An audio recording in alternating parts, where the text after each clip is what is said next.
Subscribe to our YouTube channel and press the bell icon for the latest updates. How to start a message on WhatsApp on an Android device. Go to your phone menu. Find WhatsApp. Tap on the WhatsApp icon. Make sure that you're on the Chat tab. Open a chat.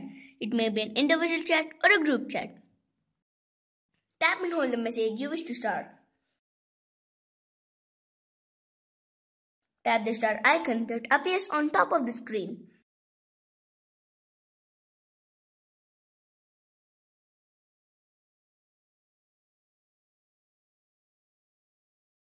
This is how you can start a message on WhatsApp on an Android device.